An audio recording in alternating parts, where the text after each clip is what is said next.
Let's get this started off then. Um, this is kind of a follow up to the video I made with mobile. So kind of a little bit. I'm gonna do this more on a PowerPoint than a in-game thing, mainly because I don't want to go through all the variations of the teams and the team powers and all the things. It's gonna be so different for everybody's roster. So what I'm gonna do is I'm gonna label some of the top choices that you have to put in each room on defense, and what are some of the most common counters you're going to do, right? Not a lot of pictures, but I will explain each one as I go through. So starting off with teamwork. So this is the most exciting room. So this is where people are going to put the SD Sus, the SD Nor, the New Avengers, and the Wakanda, or anything that's fast and does a lot of damage. You're going to have Infinity Watch. This is going to go on and on about this team. The teams that can go on here. The main ones that people are going to worry about is going to be SD and SD Nor. So SD Sus requires either you mirror with MOE, APOC, and Sus yourself.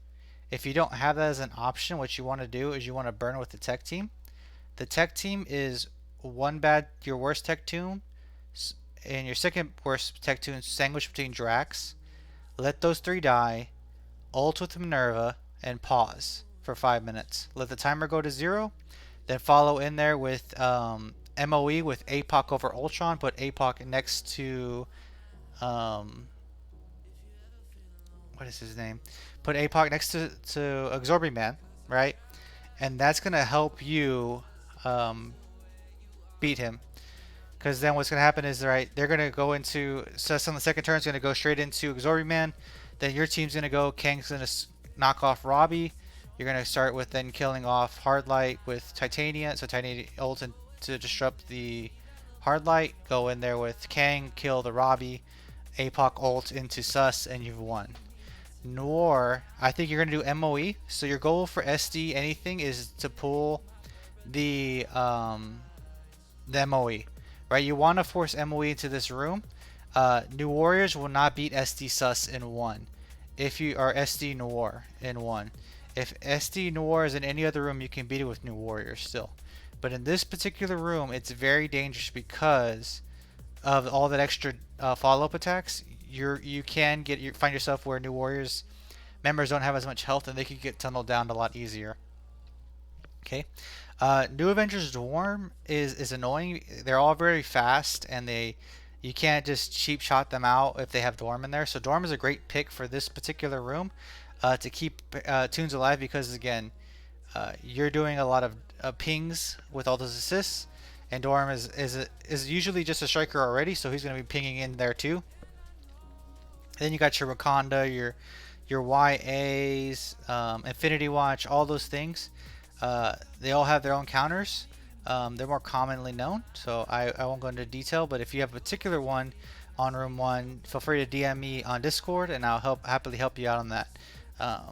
But I'm not going to go through more beyond just these 4 that I could think of, because these are the 4 that are brought up to me the most. Is these 4. So we're going to move on to the next one. So for stage 2, we have Temporal Shielding, right? This is the one that's kind of more of a blank room. There's a few teams that you could put in there instead. But basically on second skill characters, basically they get speed up. And if they speed up, they get barrier. So they have a little extra health and survivability. There's not a lot there's not a lot of tech and skill teams that are good defensive teams at the moment. The only exception to that is iWatch and New Avengers. So both of those have decent sustaining, decent damage. iWatch has to go somewhere on defense because this is a highly damaging, high efficiency matches. So iWatch has to be on defense somewhere. I think this is a good spot to put them because they don't really benefit a lot from the other rooms, exception of 4. NA does a lot of damage. They're very fast. Again, people are going to struggle to figure that out. Then you got your Infestation. Again, high damage. The biggest thing for NA, regular NA, is that they have your Eternals Emma RG, and then you got your Pegasus Fury Emma. So if you drop, if you drop, and it's okay against NA, right? If you bring in Pegasus and you drop the rescue and Mark 2, and you put just Kestrel with the other two. They give Kestrel extra damage. What happens is that you can one-shot the NA before they get going. With Dorm, you have to go in with a bigger answer. So that's why I like, if you're going to put NA on defense, I think you should put Dorm with them. Just to make to force a bigger team. Like Tangle Web Doom. Okay. And so.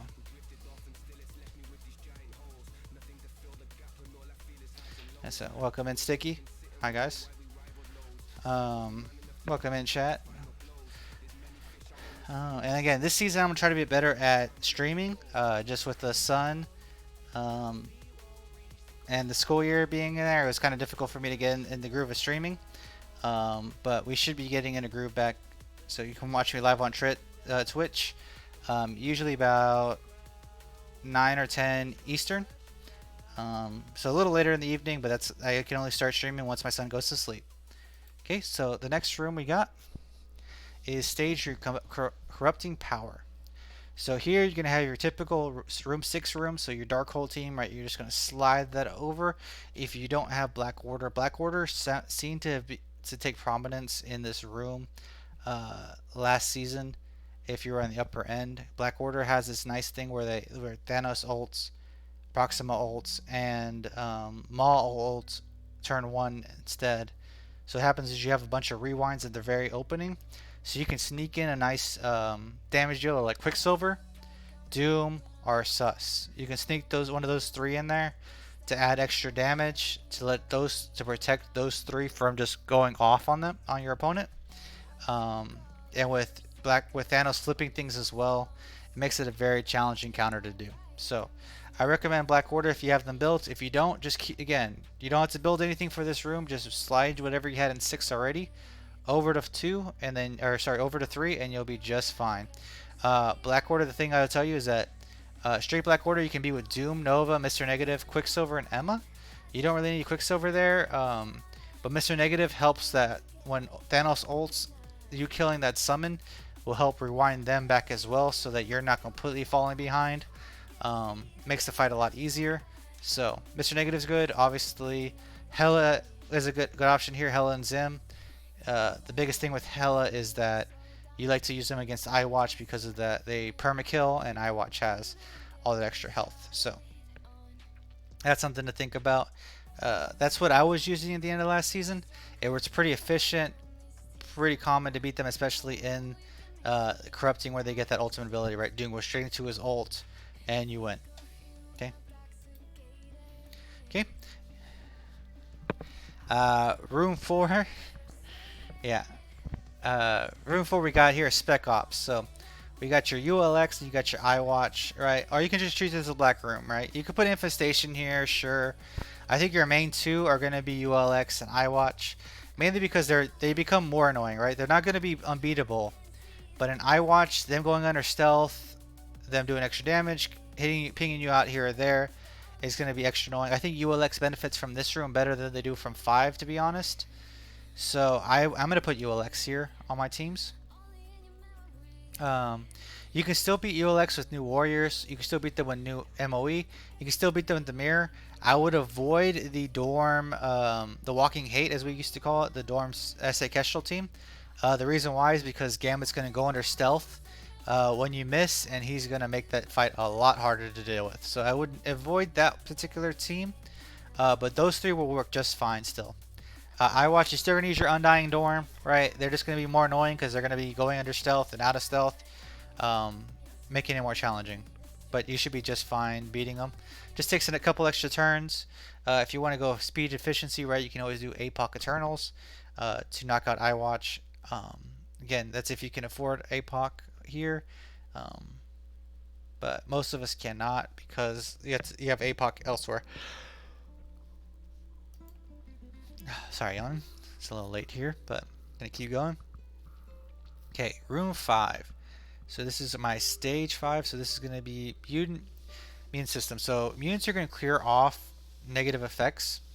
And at the end of any turn, you're going to gain defense down.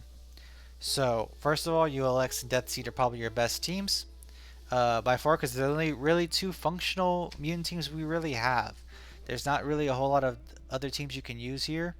Um, and so, in my opinion, we're going to go ULX. You're going to use all the same counters that we've been using. So, the ones that I just mentioned, you're going to bring in that. Um, Now, here you can use the Dorm SA Kestrel team. You can, right? You can do things like that. Another thing you can do for Death Seed is you want to avoid the mirror, but Pegasus Fury, again, drop Rescue for Fury, special with Fury. Your Kestrel should delete 3 of them. Make sure your Kestrel's nice and big, right, for wars and all that. Um, so that's what we're going to end up doing, right? Make it nice and simple. You also have yourself Eternals. Eternals is very consistent against just about any Death Seed team.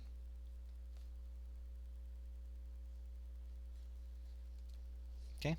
The biggest thing for Death Seed is do not mirror it. You will probably lose horribly. Again, most of us are going to start tossing Death Seed on defense for the first couple of weeks, hoping that our opponent is dumb enough to send in that APOC, or sorry, try to mirror Death Seed. Death Seed mirror is not going to work very well.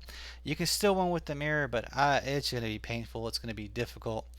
With those defense downs popping up, there's a good chance you get one shot out of the gate or somewhere along that lines. I don't want to test with it. It's going to be a challenging fight. I wouldn't do it.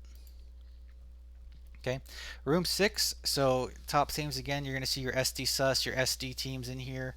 The same thing as room 1, so I'm not going to go over that how to beat those teams. The only thing particular here is that if you have regular SD in here, you can still beat that with new warriors. So you do open up a new defense or a new counter, right? So now SD can be beaten by um, our traditional SD, or sorry, our traditional MOE team, and then we also have new warriors available. You can also mirror it. Mirror it can be quite difficult. Again, you got your Darkhold team can go in here pretty well. You're gonna use Tangleweb, Kestrel, plus friends, so either Tangleweb. So you got your Tangleweb 2.0, right? So Weaver, 2099, Kestrel. Then you can do something like Nova, Samcap, Nova, Shang-Chi, um, Nova, Omega Red, right? Some combo of that. Give yourself a lot of extra damage to just knock out the team. You could also probably bring in Tangleweb, Kestrel, Nova, and let's say like Darkhawk to give Kestrel extra damage because she's the one who's going to be wiping them out. S6 is a sleeper team in here, so you can put S6 in here. They're going to do pretty well if you have them built really large. Most people don't know how to handle them yet, but there are some simpler counters, right? You got your Eternals team. You're going to want to avoid any city teams because of all the extra buffs they get because of that. But they are very beatable. But again, if you want to try to switch it up and do something a little different, S6, larger S6 team is going to be very good. Now, in particular, I'm going to kind of just show off what I have planned. I'm going to switch up maybe a couple of things, maybe move SD around after conversations that I just had with Mobile and Dorky Dad. So the first thing is this is my main team's defense. Again, I may switch up a couple things where Sus is at, where SD is at. So for example, the first team I have SD Noir, I watch again. I watch. I'm just treating like a blank room. I got my Black Order with Sus, right? Because that's going to do a lot of damage right out the gate. Because you got Thanos ulting, you got Proxima ulting, you got Maw ulting. The only one that's not really doing a whole lot is Cole, and still that's enough damage out the gate to hopefully knock out a lot of teams.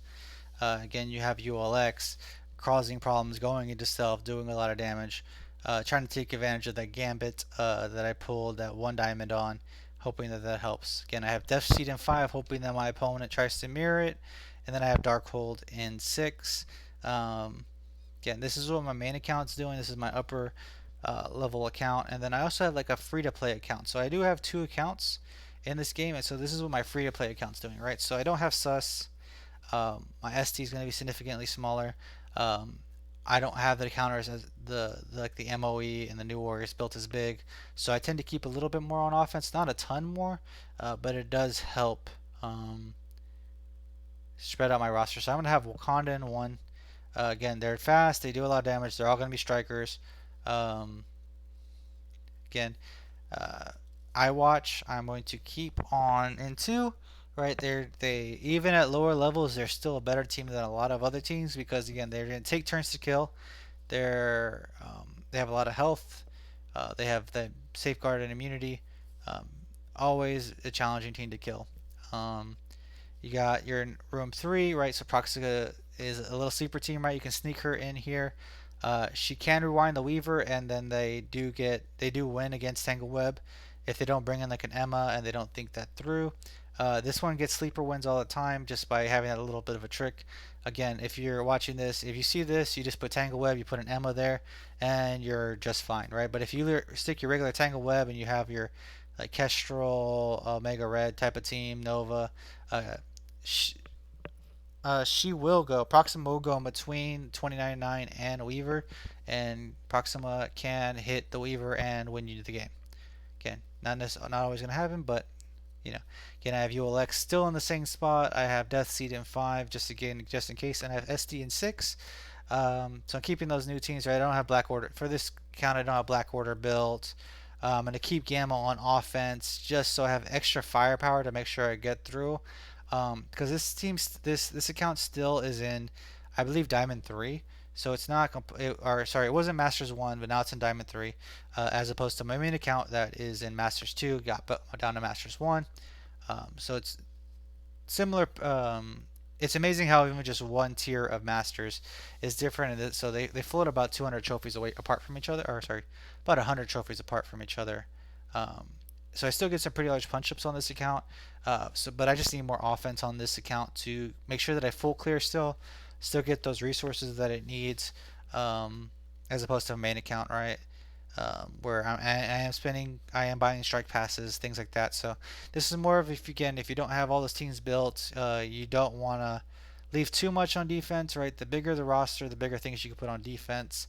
That's how these things work, right? Because the way you punch up a lot is you have offensive teams that kill efficiently and have defensive teams that take up extra turns, right? So my iWatch is still on defense, right? ULX is still on defense. Darkhole's still on defense. These teams take a lot of turns to beat. You can't beat them fast, so that's the key to punching up these big, huge 20, 30 million numbers. It takes them turns just as much as it's going to take you turns to clear their stuff, and it gives you a chance, right? Sometimes they make mistakes. Sometimes they still lose to these type of teams, and so if you want to do those big old punch ups, you need to have enough offense to clear, and make sure that you do, right? And just you don't want to miss out on resources even if you lose. So make sure you keep a little extra, right? If you're more of a free-to-play player. So these are what I keep on defense on my alt account, and then again, quick, just kind of again, this is similar to what I'm doing on my main, right? So I have big sus on this account. That's what buying a couple passes will do for you versus the other one. Awesome. Well, I hope y'all have a great rest of y'all season, and look forward to facing some of y'all. And again, feel free to reach out to me in Discord. Uh, Good luck in season 5.